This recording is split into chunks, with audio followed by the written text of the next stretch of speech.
This is Kevin Connors, the BMX Product Manager at Haro Bikes. I'm here to help show you how to install a pair of 3-piece cranks on your bicycle.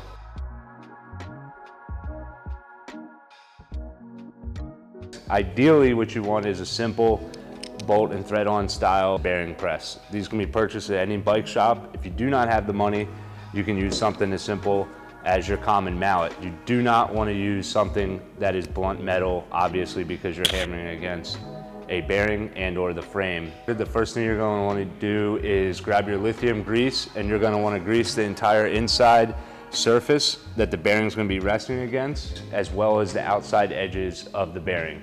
From there, what you're going to want to do is line up both bearings with the center spacer in between the bearings, and you're going to want to take your bearing press and run it right through the center of these just to get things started. And from there, what you're going to do is slowly tighten each end of the bearing press until it is fully pressed into the frame.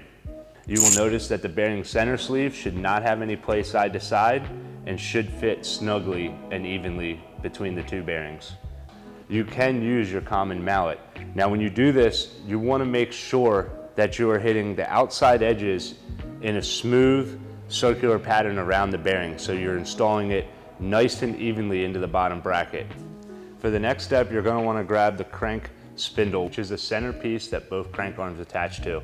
You're going to want to take a generous amount of grease and prep the inside of the bearing surface, as well as a light amount on the outside of the spindle, so it slides smooth but tightly through the bearings. Lots of times the bolts will come with a light amount of grease from the factory. If so, you can skip this step and move on to the next, but please make sure that they do have that. That'll prevent any of your crank bolts from seizing up and will also ensure the threads last longer. Most crank sets will include a nice convex set of spacers. The thinner one you're going to want to put on the drive side. The one that's a little taller is going to go on the non-drive side. The cranks will also commonly include nice thin spacers. This is for fine-tuning your cranks depending on which frame you're riding. The next step in installing is going to be making sure you install the hat washer, which literally looks just like a hat, onto your sprocket. This ensures that the sprocket fits perfectly onto the crank spindle. So the next step will be taking the sprocket and bolting that on the right side drive side crank arm. You don't want to tighten this all the way, just tight enough to secure it to be able to move on to the next step.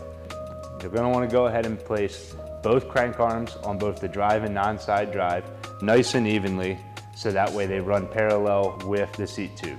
The key is that you take both crank arms and tighten them evenly on both sides so that the spindle comes just past the pinch bolt area of the crank.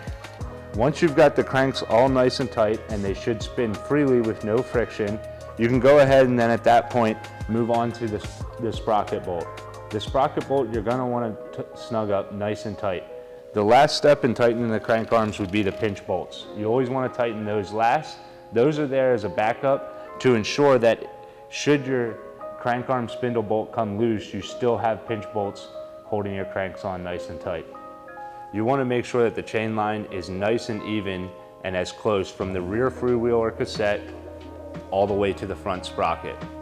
So once you've ensured that the chain line is correct, you're going to want to ensure that you have about 1/4 of an inch space between your chainstay and the back of your crank arm. This will ensure that should your cranks flex at all in that position, they will not hit your chainstay and ruin your frame. From there, you're going to want to grab your pedals and throw them on the new cranks. The right side crank is a traditional thread and always threads on clockwise, whereas the left side crank always threads counterclockwise. This is so that way as you're riding, your pedals do not come loose due to pedal rotation.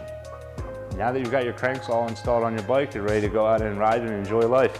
The only thing you do want to make sure is that you do check your cranks loosely once a month or so. It is any crank on the market over time will loosen up. So you do want to make sure you run back through and check things like your pinch bolts and your spindle bolts. Thanks for watching our videos. I hope you guys enjoyed and have a fun time riding.